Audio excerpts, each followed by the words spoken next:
Well, a habit is a redundant set of automatic, unconscious thoughts, behaviors, and emotions that's acquired through repetition. A habit is when you've done something so many times that your body now knows how to do it better than your mind. So if you think about it, people wake up in the morning, they begin to think about their problems. Those problems are circuits of memories in the brain.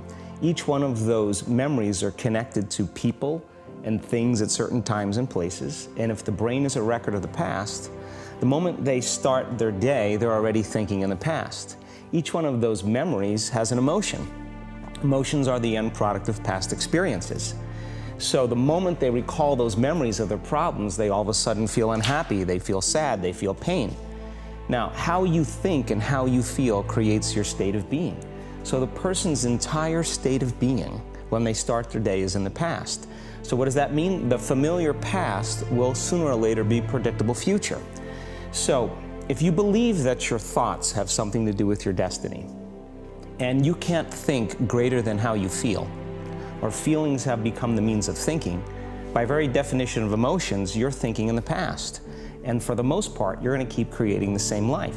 So then people grab their cell phone, they check their WhatsApp, they check their texts, they check their emails, they check Facebook, they take a picture of their feet, they post it on Facebook, they tweet something, they do Instagram, they check the news, and now they feel really connected to everything that's known in their life. And then they go through a series of routine behaviors. They get out of bed on the same side, they go to the toilet, they get a cup of coffee, they take a shower, they get dressed, they drive to work the same way, they do the same things, they see the same people, they push the same emotional buttons, and that becomes the routine, and it becomes like a program. So now they've lost their free will to a program, and there's no unseen hand doing it to them.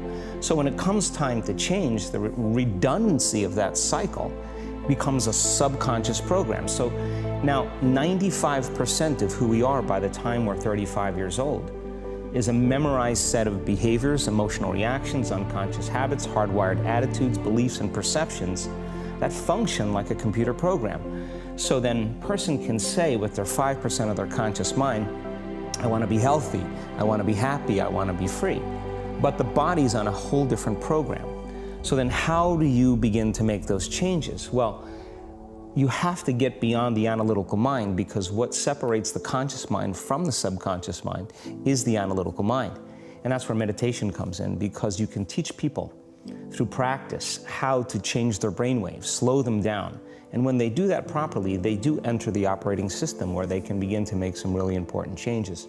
So most people then wait for crisis or trauma or disease or diagnosis. You know, they wait for loss, some tragedy to make up their mind to change. And my message is, why wait? And you can learn and change in a state of pain and suffering, or you can learn and change in a state of joy and inspiration. And I think right now, the cool thing is that people are waking up. That's really interesting, and where I found the deepest hooks into how powerful this can be for somebody is when you talk about trauma, and you've talked about how people experience a traumatic event, but they then basically rehearse it, and how that then has this knock-on effect. So what is that? Why do people find it so hard to get past trauma? The stronger the emotional reaction you have to some experience in your life, the higher the emotional quotient, the more you pay attention to the cause. And the moment the brain puts all of its attention on the cause, it takes a snapshot, and that's called a memory. So long-term memories are created from very highly emotional experiences.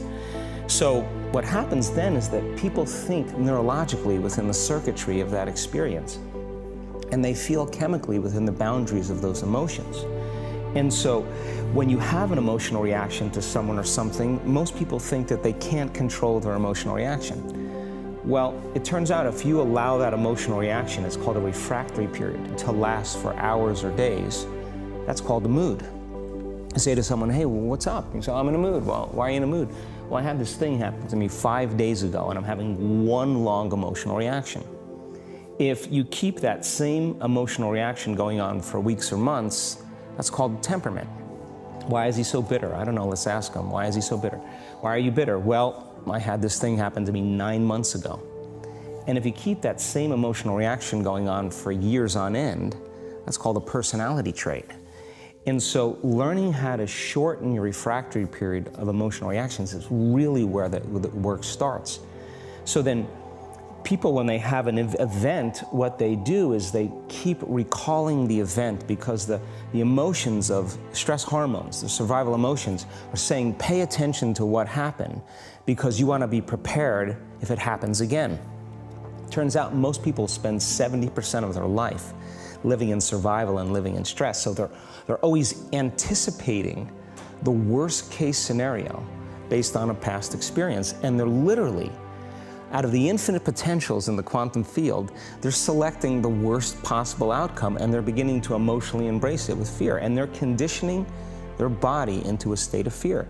Do that enough times, body has a panic attack without you. You can't even predict it because it's programmed subconsciously. So then you say to the person, why are you this way? And they'll say, I am this way because of this event that happened to me 15 or 20 years ago. And what that means from a biological standpoint is that they haven't been able to change since that event. So then the emotions from the experience tend to give the body and the brain a rush of energy. So people become addicted to the rush of those emotions, and they use the problems and conditions in their life to reaffirm their limitation, so at least they can feel something. So now when it comes time to change, you say to the person, why are you this way? Well, every time they recall the event, they're producing the same chemistry in their brain and body as if the event is occurring, firing and wiring the same circuits and sending the same emotional signature to the body. Well, what's the relevance behind that? Well, your body is the unconscious mind. It doesn't know the difference between the experience that's creating the emotion and the emotion that you're creating by thought alone. So the body's believing it's living in the same past experience 24 hours a day, 7 days a week, 365 days a year. And so then when those emotions influence certain thoughts, and they do, and then those thoughts create the same emotions, and those same emotions influence the same thoughts, now the entire person's state of being is in the past. So then the hardest part about change is not making the same choices you did the day before, period.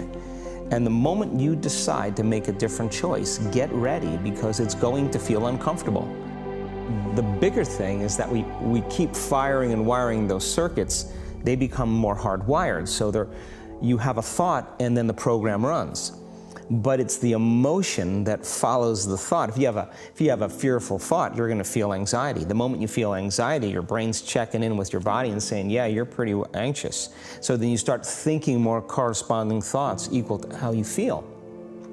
Well, the redundancy of that cycle conditions the body to become the mind. So now, when it comes time to change, a person steps into that river of change and they make a different choice, and all of a sudden, they don't feel the same way.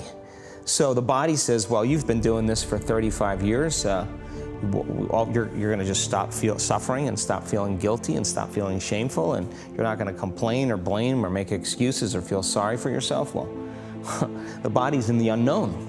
So the body says, I want to return back to familiar territory. So the body starts influencing the mind, and it says, start tomorrow. You're too much like your mother. You'll never change. This isn't going to work for you. This doesn't feel right.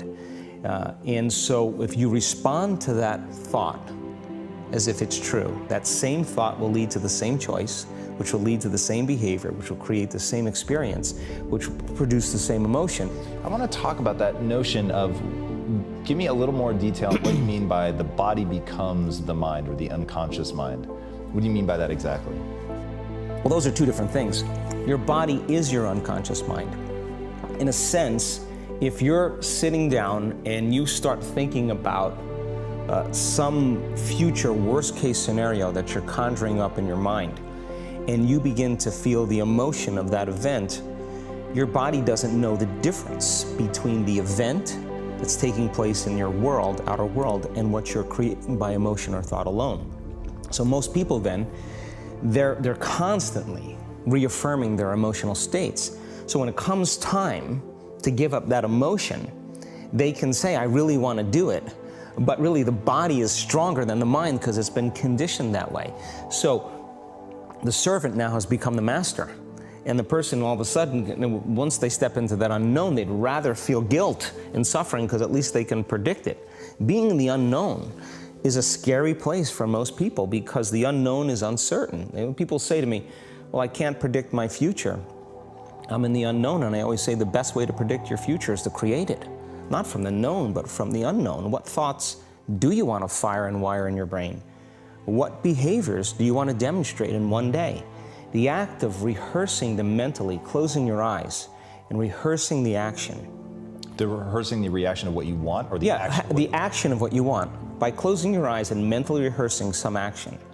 If you're truly present, the brain does not know the difference between what you're imaging and what you're experiencing in 3D world. So then you begin to install the neurological hardware in your brain to look like the event has already occurred. Now, your brain is no longer a record of the past. Now it's a map to the future. And if you keep doing it, priming it that way, the hardware becomes a software program. And who knows, you just may start acting like a happy person. And then I think the hardest part is to teach our body emotionally what the future will feel like ahead of the actual experience. So what does that mean? You can't wait for your success to feel empowered. You can't wait for your wealth to feel abundant. You can't wait for your new relationship to feel love, or your healing to feel whole. I mean, that's the old model of reality, of cause and effect, waiting for something outside of us to change how we feel inside of us. And when we feel better inside of us, we pay attention to whoever or whatever caused it. But what that means then is that from the Newtonian world is that most people spend their whole life living in lack, waiting for something to change out there. What do you mean the Newtonian world? The Newtonian world is all about the predictable. It's all about predicting a future. But the quantum model of reality is about causing an effect. The moment you start feeling abundant and worthy, you are generating wealth. The moment you're empowered and feel it, you're beginning to step towards your success. The moment you start feeling whole, your healing begins. And when you love yourself and you love all of life, you'll create an equal. And now you're causing an effect. And I think that's the difference between living as a victim in your world, saying, I am this way because of this person or that thing or this experience. They made me think and feel this way. When you switch that around, you become a creator of your world, and you start saying, my thinking and my feeling is changing an outcome in my life. And now, that's a whole different game, and we start believing more that we're creators of reality.